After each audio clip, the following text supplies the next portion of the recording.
Hello YouTube. This video is going to be on how to remove the bead blast finish from a knife blade. Now, this is a subject that comes up on a regular basis on the knife forum that I visit on a frequent basis, because bead blast finishes are prone to rust, even on stainless steel. A lot of the manufacturers use bead blasting to finish their blades because it's cheaper than polishing them, and even though they actually look good, at least to my eye anyway, they do tend to be problematic. All the little bumps produced by the blasting gives moisture a place to cling to and to cause rust, especially in high humidity environments. So there are really only two ways to prevent that rusting. And the first is to keep the blade oiled. Unfortunately, that can be pretty high maintenance for some people, because it has to be reapplied every time the knife is either used or even just washed. So it can also lead to staining of some light colored clothing, depending on the material of the clothing and the type of oil you're using. So the other way is to remove the bead blast by sanding it and polishing it. This helps a lot, but some knife people are hesitant to do it since they're worried about ruining the look of their blade. Well, they don't really need to worry, because it's really easy to do. So, this Spartan from cold steel is notorious for rusting. Even though it's made from the same AUS 8A steel that doesn't rust on a lot of other knife blades, the bead blasting on the Spartan really is problematic as far as rusting goes. So I put a mirror finish on this blade, and you can see it looks really good. Okay.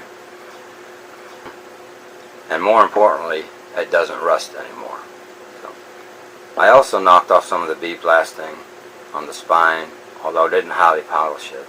So that gave me a two-tone look that I really like it, and I don't have to worry about rust anymore. So this is really good looking knife as far as I'm concerned.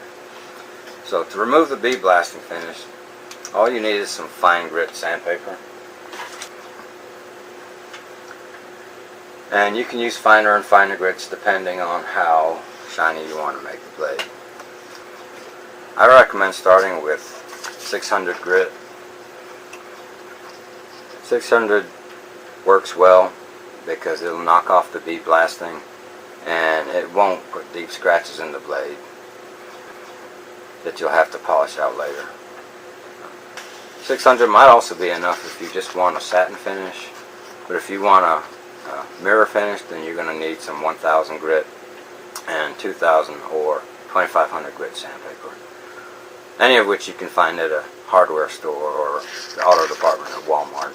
So I'm going to demonstrate on this Boker Schanz dagger, and I did a review on this knife where I stated I was going to mount it on a wall because it's really too heavy to be practical for any other use.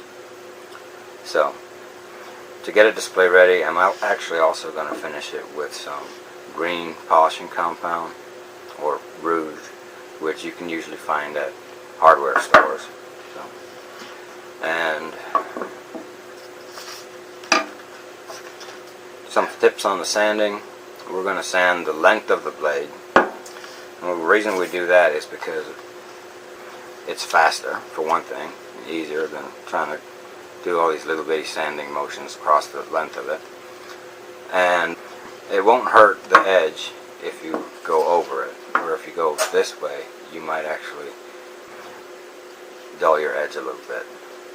So, you need to sand dry, even though this is wet to dry sandpaper. Don't use water, because that'll make a slurry that sort of covers the blade and prevents you from accurately judging your progress. And don't use oil. All oil is going to do is decrease the abrasiveness of the sandpaper, and you'll just have to do more work to achieve the same result. So, alright, so let's get started. I'm going to use the 600 first. You don't need a large piece, and you just need to put it on your fingertips. Put the blade with the edge I'm going to work on facing away from me, and then just lightly starts ending. Now, I've gotten questions about how much you need to do this and when you know you're ready to move on to the next grit. So basically you just have to look at it, judge it. You'll see it actually changing color. You'll see those stripes in it, and those need to be gone over again.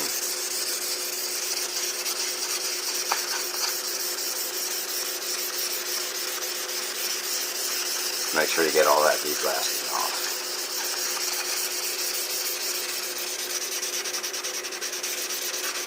Work all the way down to the tip.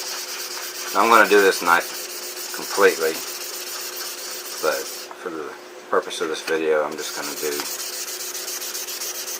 this one edge, and then I'll finish it up and probably post up how the results came out, or add that to the end of this video.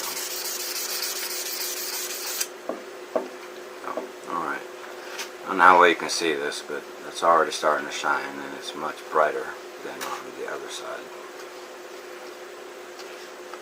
Let's see. Need some more up here closer to the cutting edge.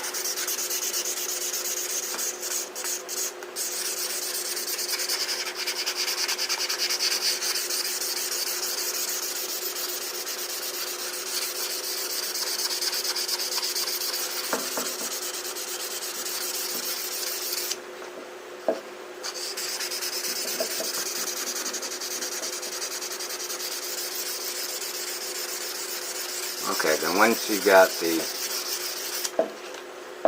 surface you're working on a uniform color, and actually you can run your finger on that and tell quite a difference already. You probably got it done enough that you can move on to the next grade of sandpaper. In this case I'm going to use 1000 grit. I actually need to cut a piece of that.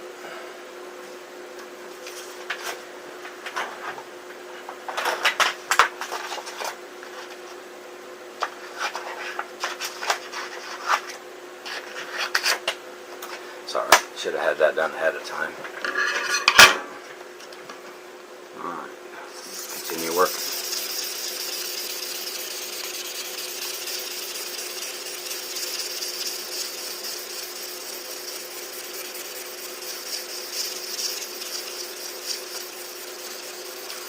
And again, you can see it changing color from the last grit that you used. And you need to make sure and get all of it off. Work down in the little nooks and crannies that you might run into.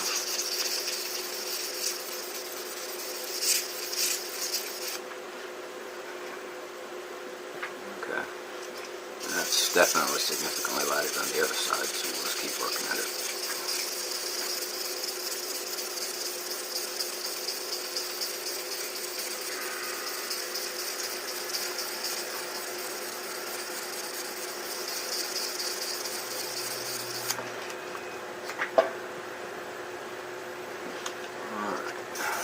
This doesn't take long, and you don't need to use a lot of pressure on it.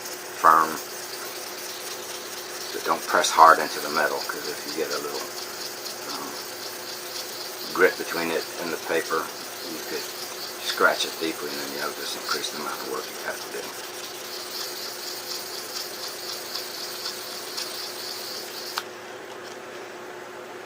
Okay, you see the difference between these.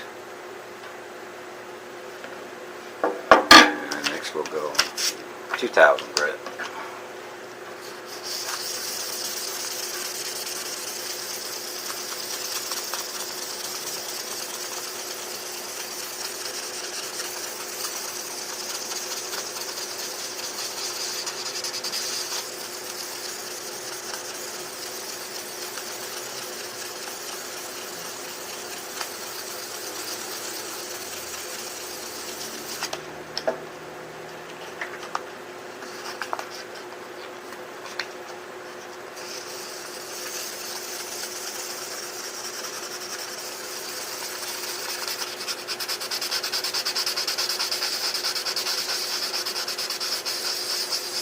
When you get down to 2,000 grit, you can actually start doing a little swirl polishing.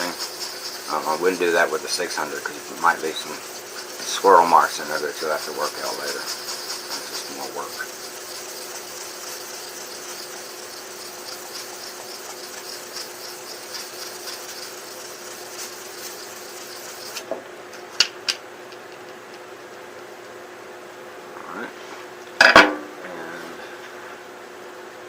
Go ahead and just do some of the awesome compound. You just need to pick some terra cloth. You don't need a lot of this either, just enough to get it on terra cloth.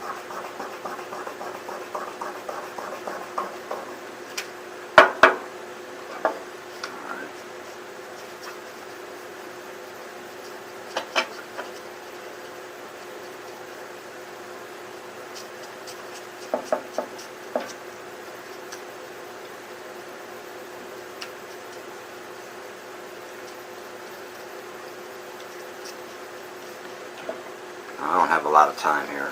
YouTube gives me 15 minutes to demonstrate this, so I'm probably going to have to go over it again.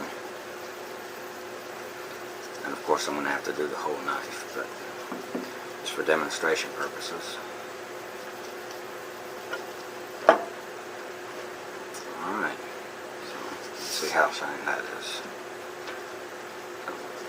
So you can see how much of a mirror we've put on that as opposed to, the original finish. So, and you feel it's much smoother, and hopefully it won't rust. Now I'm going to shine this up a little bit more. I have to do the whole thing down through the tang and everything. That's going to take me a while. So I'll go ahead and finish that up, and I'll get back with you when I'm done. Okay, welcome back. Through the magic of time lapse, it's been about 40 minutes since I signed off to keep polishing on this blade, and I'll show you how far we've come with it. This is where we were when we were starting with bead blasted finish, dull, and after 40 minutes, this is the finish we have on the blade now.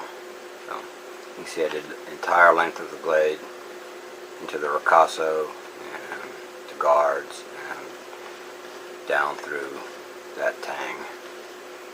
And I've got half of the knife done, so I expect 2 hours total time I'll have it completed.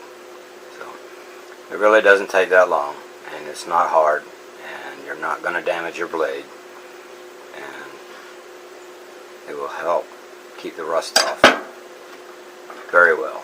So, alright, I hope that answers some questions people had, and thanks for watching.